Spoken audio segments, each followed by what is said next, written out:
continuous failures and disappointments, it feels so desperate for us to keep going or to even try again.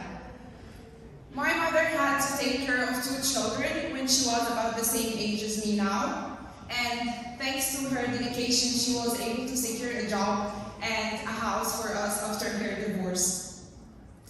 And she has always been dreaming of studying abroad, but unfortunately, studying abroad or even going to college as a female in my community is not conventional at all.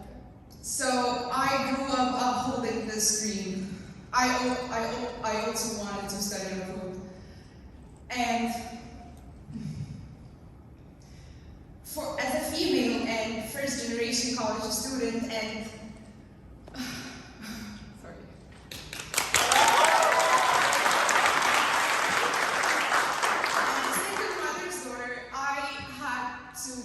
on a daily basis with a lot of negativity and cultural norms and harsh comments, even from the closest to my heart, my relatives or my teachers. It's, you're dreaming too big, you're chasing nothing, what would you do when you travel abroad?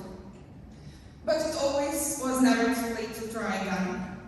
About 2 years ago, my mom came to me and she was like, Nourien, you know what, I'm gonna join that English course. And I was like, why would you learn English at that age? Like, isn't it too late? And she was like, no, I want to learn English and support you in the process of applying to university in the US. So I will be learning English while you're applying and taking your SATs and ACTs and TOEFL and preparing for all of that. And I was like, okay. I went to a public school in Egypt, so there weren't any resources or even individuals that can support me with this process. So I had to work on all of it independently. And I grew up without a dad, right? So I learned how to do everything the tough way and by myself.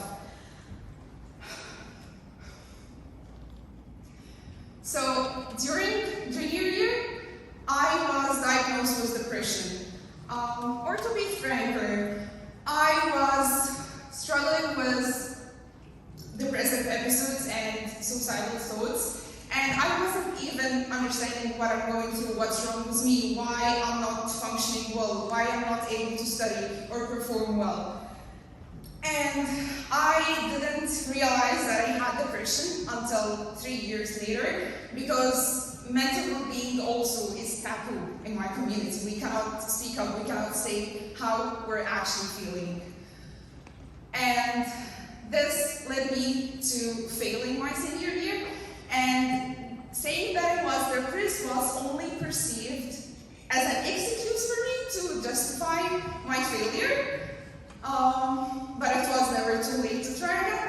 I took another senior year, and I finally graduated in 2020. I got accepted into Minerva, and I was preparing my suitcases to travel finally to San Francisco. But guess what? The pandemic hit. Life is never easy. My US visa got rejected, and I had to start studying remotely. But internet in Egypt, man, it's so bad. So even studying remotely was so hard, and my mother got sick at the same time, so I decided to take a leave of absence and stay with her until she feels well.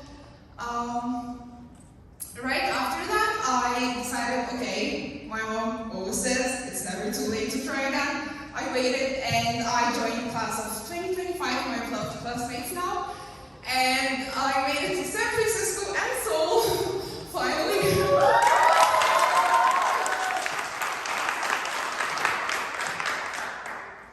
And despite all of that, like, I won't lie, this brought so much pride to my family and so much inspiration to my classmates and my friends. But throughout this year, I might seem like the most vibrant person in the class, but at the same time, like, deep inside, I'm silently grieving over the time, the 3 years or 4 years I wasted of my life just being silent and grieving over depression and not speaking up. So I guess, like, I'm here today just to tell you, life is too short to just grieve or be silent on what you're going through, and like, even if you failed 100,000 times, it's always never too late to try it. Thank you.